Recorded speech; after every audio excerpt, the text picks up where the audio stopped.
हमारे बाप दादा सब हिंदू थे।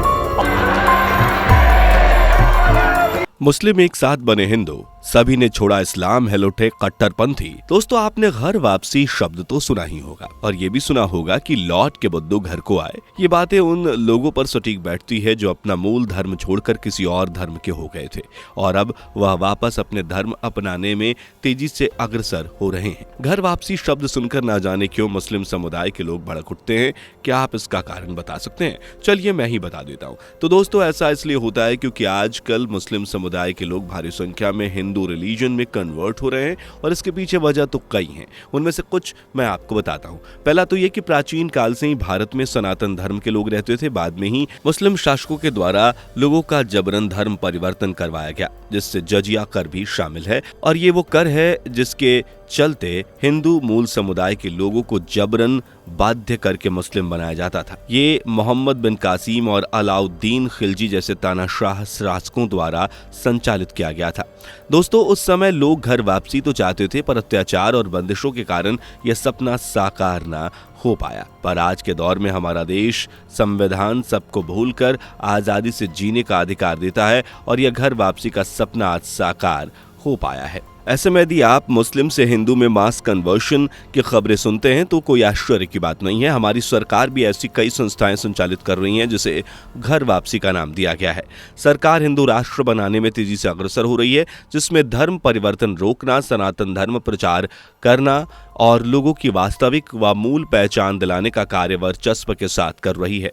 ऐसे में हमें दिन प्रतिदिन हिंदू रिलीजन में कन्वर्जन की खबरें सुनने को मिल रही हैं, जिसमें लोग इस्लाम को छोड़कर सनातन धर्म में वापसी कर रहे हैं। ऐसी ही खबर में उत्तर प्रदेश के मुजफ्फरनगर से 70 लोगों के धर्मांतरण करने का मामला सामने आया।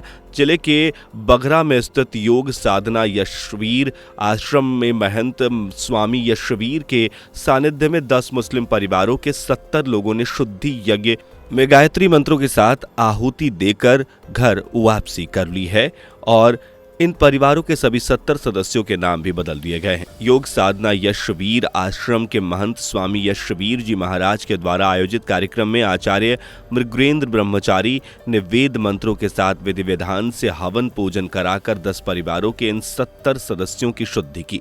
उन लोगों का कहना है कि उनके पूर्वज हिंदू ही थे, लेकिन बाद में किसी वजह से उन्होंने 10 वर्ष पूर्व इस्लाम कबूल कर लिया था। अब वह दोबारा हिंदू धर्म में वापसी कर रहे हैं। इसके अलावा एक रिपोर्ट के मुताबिक अब तक 1100 मुस्लिम लोगों ने दोबारा हिंदू धर्म में वापसी की है।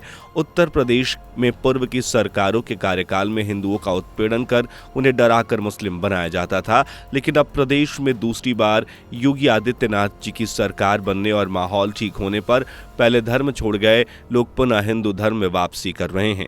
जो लोग धर्म बदलकर चले गए थे, अब उनका स्वाभिमान जाग रहा है और वह वापसी कर रहे हैं। इसके अतिरिक्त कहा गया है कि मुजफ्फरनगर के निवासी इन 10 परिवारों के 70 सदस्यों ने बघरा में यशवीर आश्रम में अपने धर्म को पुनः वापस पा लिया है। इन सभी लोगों और बच्चों को गंगा जल से आचमन कराकर जनेऊ धारण कराया गया। इसके बाद लाल धागे में ओम की माला उनके गले में डाली गई। मुख्यतः वेद मंत्रों और गायत्री मंत्र से हवन कराया गया और इसके बाद उन्होंने फिर से सनातन धर्म में वापसी की। दोस्तों, एक रिपोर्ट के अनुसार 165 ईसाइयों ने भी अपना धर्म परिवर्तन किया है। इसमें आश्चर्य की बात यह है कि इन ईसाइयों में सबसे अधिक 100 लोग हिंदू बने। दोस्तों, अयोध्या में राम मंदिर के निर्माण के बाद राजस्थान के बाड़मेर में 50 मुस्लिम परिवारों के 250 लोगों ने हिंदू धर्म अपना लिया। इसके अलावा मोतीसरा गांव में रहने वाले कुछ मुस्लिम परिवारों ने भी अपनी इच्छा से हिंदू धर्म ग्रहण किया है। अब इस गांव में 250 लोग मुस्लिम के बजाय हिंदू कहलाएंगे। हिंदू धर्म अपनाने वाले वह शख्स ने कहा है कि मुगल काल में मुस्लिमों ने हमारे पूर्वजों को डरा धमकाकर मुस्लिम बनाया था। उन्होंने कहा कि हम धर्म से ताल्लुक़ रखते हैं और वो हिंदू धर्म है। ऐसे में मुस्लिम लोग हमें नफरत के नज़रिए से देखते थे। इतिहास की जानकारी होने के बाद हमने इस बात पर गौर किया कि हम हिंदू हैं और हमें वापस हिंदू धर्म ही अपना लेना चाहिए। दोस्तों, वैसे तो दुनिया के किसी भी धर्म में मिलजुल कर और प्रेम भाव से रहने का संदेश दिया गया है, पर कुछ लोगों ने यह प्रेम भाव और मिलजुल कर रहने की संज्ञा को ही बदल दिया है। इसको हम कट्टरपंथ कहें तो कोई गलत नहीं होगा। इसका एक उदाहरण यह भी है कि मुस्लिम समाज में फैली कुछ रूढ़िवादी परंपराएं जो आज भी अपने जड़ों से मजबूत हैं, जैसे हलाला, 3 तलाक, लव जिहाद और बहुत सी कुरीतियां जो उसे समाज के लिए आदर्श बना बैठा है, पर महिलाओं के लिए शोषण और गंभीर अत्याचार का स्वरूप है। जबकि सनातन में ऐसी गंभीर परंपराओं के लिए कोई स्थान नहीं है। इसके सबूत के लिए आप हमारे शास्त्र जैसे गीता, रामायण और अन्य कई पुराणों में झांक कर देख सकते हैं, जिससे आपको पता चलेगा कि स्त्री का क्या स्थान है। इसलिए बहुत सी महिलाएं इस्लाम को छोड़कर सनातन धर्म में सम्मिलित होने में रुचि दिखा रही हैं। आज के दौर में दुनिया तेजी से आगे बढ़ रही है और चाहे तकनीक हो या शिक्षा हो, नई जीवन शैली या फिर नया समाज जिसमें सब समान है, खुद को खुलकर जीने की आज़ादी है, तो बताइए ऐसे नवीन और आधुनिक दौर के शिक्षित वर्ग में जिसमें सब जानते हैं कि सही क्या है, गलत क्या है, क्या अच्छा और क्या बुरा है, ऐसे में कौन रूढ़िवादी परंपराओं की जंजीरों में बंद कर रहना चाहेगा जिसका कोई मतलब ही ना हो। और हमारा संविधान भी धर्मनिरपेक्ष व अपनी मर्जी से धर्मांतरण की आज़ादी देता है जो पूरे देश में सर्वमान्य है। आज के युग में कौन नहीं चाहता कि वह खुद की जिंदगी अपनी मर्जी से जिए। कुछ लोगों की पसंद नापसंद पर भी निर्भर करता है। जैसे आपने सुना होगा कि विदेशी लोग हमारी सनातन संस्कृति को ज़्यादा अपना रहे हैं, उन्हें हमारा रहन सहन, खान पान, वेशभूषा अच्छी लगती है। हमारी सनातन संस्कृति पहले से उन्नत, उत्कृष्ट और उज्जवल विचारों वाली रही है और यही बात पूरे संसार को ही आकर्षित करती है। दोस्तों, हाल ही में आपने सुना होगा कि इंडोनेशिया जैसे इस्लामी देश में लोग भारी मात्रा में सनातन धर्म अपना रहे हैं, जिसमें इंडोनेशिया के राष्ट्रपति भी शामिल हैं। इंडोनेशिया के लोगों का कहना है कि भले ही हमारा देश एक इस्लामिक देश हो, पर हमारी संस्कृति और हमारे पूर्वज सनातनी हैं। दोस्तों, आपको बता दें कि इंडोनेशिया की राष्ट्रीय पुस्तक रामायण है और उनकी राष्ट्रीय मुद्रा में श्री गणेश जी और माता लक्ष्मी जी की छवि अंकित है। वहाँ के लोग बाहरी वेशभूषा से तो मुस्लिम हो सकते हैं, पर अंदर से सनातनी हैं। इंडोनेशिया दुनिया के अब तक के एक नए राष्ट्र और नई पहचान के साथ आगे बढ़ रहा है। सिर्फ इंडोनेशिया ही नहीं बल्कि पूरी दुनिया में सनातन धर्म को प्रभावित माना जा रहा है।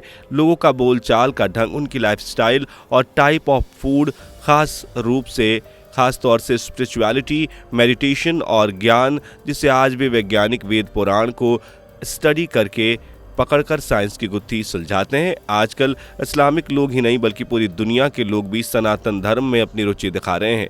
इनमें से बहुत बड़े नाम भी शामिल हैं जो सनातन धर्म अपना चुके हैं, जैसे Julia Robert, George Harrison, Russell Brand और अल्फ्रेड फोर्ड जो फूड कंपनी के मालिक हैं। और ना जाने ऐसे कितने लोग हैं जो अपनी पहचान सनातन धर्म से जोड़ना चाहते हैं। दोस्तों, सनातन धर्म में आने के व्यक्तिगत कारण भी हो सकते हैं, जैसे आध्यात्मिक खोज और सेल्फ बिलीव।